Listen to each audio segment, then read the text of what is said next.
right, so recap of the game. Um, Very disappointing game. You know, really slow start, offensively especially. You know, and just screwed up a ton of things ourselves, and some freak things happened too.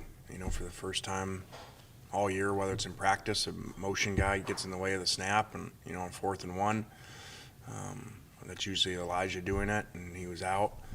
So that hadn't happened ever in practice or game with us this year or so, and left the ball down there another time with the missed call on communication on 4th and 1. So, I mean, all in all, I don't have it in front of me, but I think 7 turnovers, I think 4 not made, 4th downs, and left another one, and then the punt, roughing the punter, so whatever that is, we gave him the ball basically 12 times wherever it was, as opposed to punting the ball or scoring. That's not a very good formula. It's really shocking that we're even in the game, let alone have the ball with 3 minutes left with a chance to go win it. Is really, really crazy. A lot of that goes to our defense playing well and creating negative plays, and them screwing up on offense, similar to us at times, with the drop passes. And so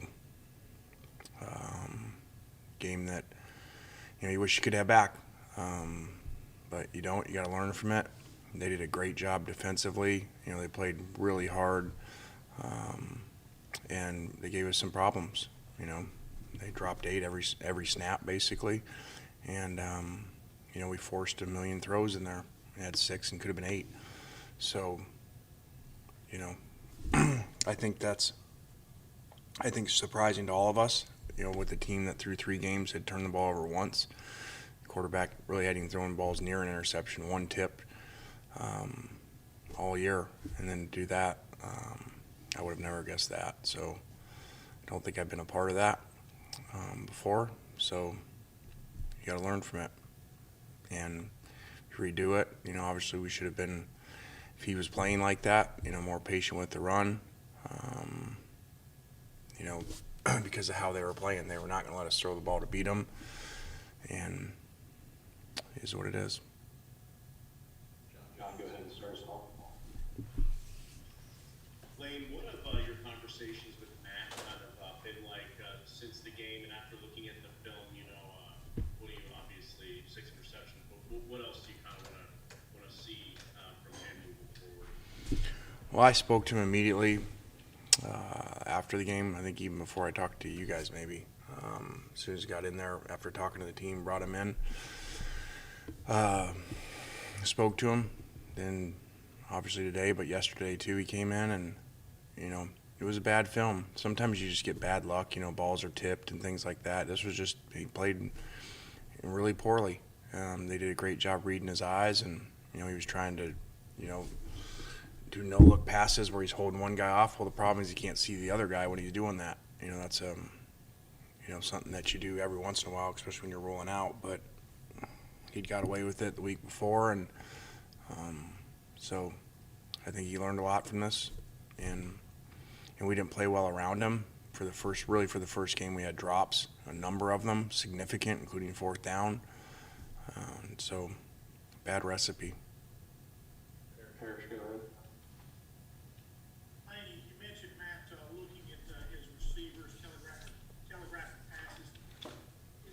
Is that a fix that's as easy as saying, hey, don't do that? Or is it more complex than that? Well, you got to work on it, but at the same time, too, you got to get to the next. I mean, when did you ever see him check the ball down to the back? And I think once, and that was their game plan. They just sunk way back there. I mean, we had, I think, 10 3rd and 4 pluses and didn't make any. It's unheard of. So they did a great job. They said they weren't going to pressure him. They're just going to play deep and make you check the ball down, which we didn't do.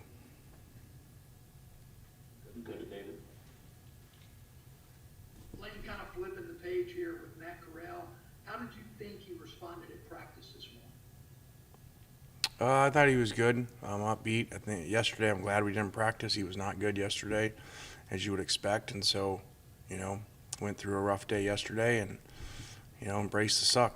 Yesterday sucked, and so we got to move forward and don't let one game beat you twice. The next thing, it's been said Arkansas kind of laid a blueprint out for everybody in terms of dealing with the Ole Miss offense on Saturday.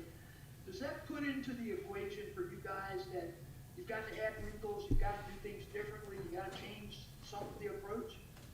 Yeah, I mean, they pay the defensive coordinators a lot in this conference for a reason. So, you can't just get away with what you're doing, and they're going to scheme you up. And, they did the same thing to Mississippi State, and Kentucky did it to State too, and so people will copycat it. So, we're going to have to run the ball better and work different things in the passing game.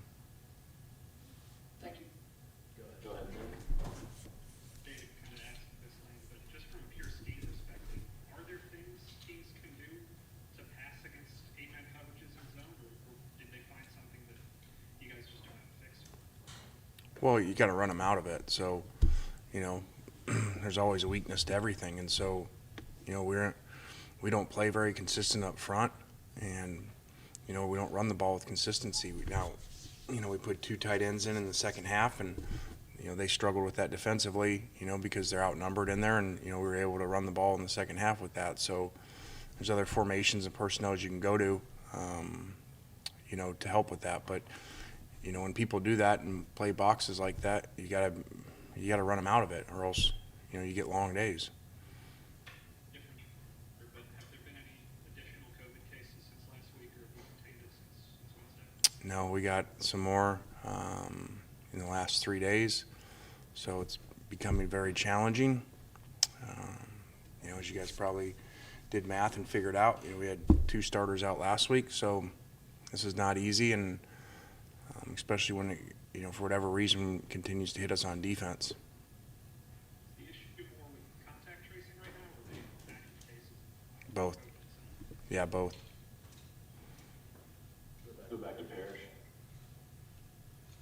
And I still don't understand how, if I get it and Adam's around me, I'm out for 10 days, Adam's out for 14 and can't test out of it. So that's what's really difficult, losing close contacts for 14 days that continue to test, negative.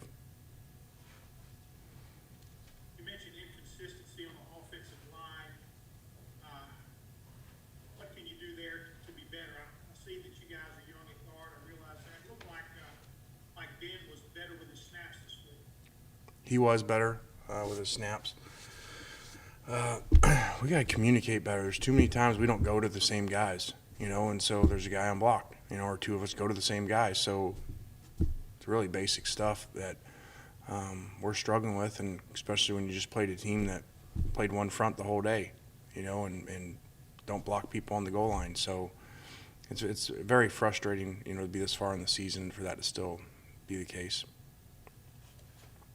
Go to Neil. Hey, Lane, I was going to ask about something else, but you just mentioned that about the contact tracing. So I'm curious. Obviously, there was a lot in the news about Nick Saban being able to test out over 3 days, and the female soccer player at Texas A&M. Is there a reason your guys can't go through that process if they're testing negative? Well, no, they can't. That's not the problem. The problem is the contact tracing. Those guys can't test out. So Because they have to have a positive test. yes, so they continue to test negative, but yet you can't bring them back for 14 days. So that to me is the part that's really frustrating, because schools have different rules to say, oh, I think you were around that guy. Oh, no, you weren't. So, I think some cases school A is going to play a guy when the exact same situation school B doesn't, and that's really frustrating.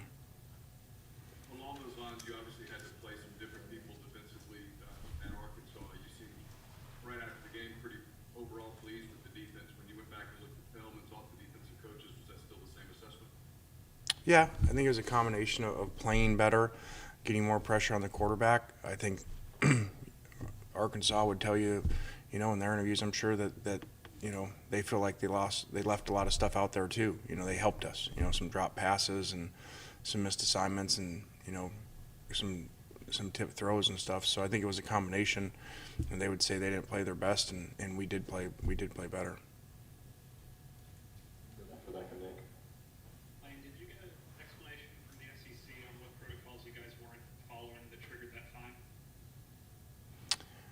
Yeah, I don't know if I'm supposed to discuss that or not, so I probably shouldn't. But basically, we didn't, you know, have our mask on enough on the sideline, so which is challenging, you know, because you're trying to communicate with people and you're not used to it. And so I think I did a much better job and got a different type of mask that was more, you know, where it was harder to take off and instead of just sliding down. So hope I did a better job. Don't really feel like losing 200 grand. Back to David. Yeah, Lane, there's obviously been some questions asked about John Rice Plumlee and, you know, why you guys decided not to put him in the game when Matt was struggling Saturday, and I think you've answered those. But my question is, where does Kincaid Dent stack up in the quarterback hierarchy? Is he a viable option if the situation arises where Matt's not on the field for any reason? Well, he's the third quarterback, and so, you know, that they don't get a lot of reps. And so, you know, we obviously thought about John. You know, it's easy to sit here and say now, obviously didn't think he was going to keep throwing interceptions, you know, and we're in a one score and was hoping that he'd pull out of it and drive us down and win the game. Obviously now you'd play John, you know, if you knew after 3 there were going to be 3 more. So, you know, he got a lot of reps today, and so we'll see. Did those reps come with the first team offense today? We don't get into that, David. Gotcha.